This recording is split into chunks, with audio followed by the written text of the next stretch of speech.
LPU ప్లేస్మెంట్ల రికార్డులు సృష్టిస్తోంది. Final year student 2.5 కోట్ల ప్యాకేజ్ పొందుతున్నారు. 1700 మందికి పైగా ఎల్పియు స్టూడెంట్స్ 10 లక్షల నుంచి 2.5 కోట్ల ప్యాకేజెస్ పొందారు. విద్యా విప్లవం ప్రారంభమైంది లవ్లీ ప్రొఫెషనల్ యూనివర్సిటీలో. వైఎస్ఆర్ జిల్లా పులివెందులలో టీడీపీ నేత బరితెగించాడు. మైత్రి లేఅవుట్లో 11 సెంట్ల భూమిని కబ్జా చేసినట్టు చక్రి అనే యువకుడు ఆరోపించాడు. టీడీపీ నాయకుడు అక్కులుగారి విజయ్ కుమార్ రెడ్డి తమ భూమిని కబ్జా చేసినట్టు తెలిపాడు. అధికారులకు ఎన్నిసార్లు ఫిర్యాదు చేసినా పట్టించుకోలేదని ఆవేదన వ్యక్తం చేస్తున్నాడు. తమకు న్యాయం జరిగే వరకు పోరాడతామని, ఇప్పటికైనా అధికారులు స్పందించి తమ స్థల వివాదాన్ని పరిష్కరించాలని కోరుతున్నాడు.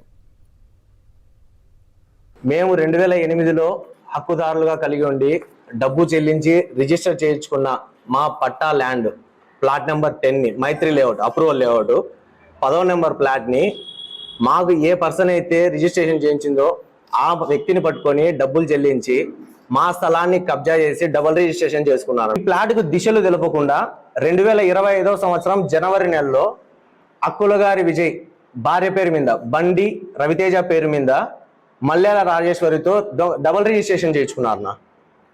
మాకు తెలుపకుండా సర్వే చేయించుకొని సర్వేయర్తో తప్పుడు రిపోర్టు 11 సెంట్లు అక్కులగారి విజయ్ ఆధీనంలో ఉంది, ఆయన కొనుగోలు చేసినారు అని చెప్పి సర్వేయర్తో తప్పుడు రిపోర్ట్ ఇప్పించుకొని మా 10వ నెంబర్ ప్లాట్తో పాటు మిగులు భూమిని కూడా కబ్జా చేసి మేము అడుగుతుంటే రాత్రికి రాత్రి 2008 నుంచి మేము అనుభవించుకుంటున్న ప్లాట్ని మా రూమ్ని డిమాలిష్ చేసేసి పడగొట్టేసి చదువును చేసేసి సైట్ కోసం మేము వెళ్తే ప్రీకాస్టింగ్ వాల్ ఏర్పాటు చేసుకున్నారు. దాంట్లో ఉదయానికి రాత్రికి రాత్రి పడగొట్టేసి ప్రీకాస్టింగ్ వాల్ ఏర్పాటు చేసుకొని సైట్ లేక ఎవరైనా వస్తే మెడవంపులు ఇంచేస్తాను, చంపేస్తాను, కాలు ఇరిచేస్తాను అని బెదిరిస్తున్నాడు.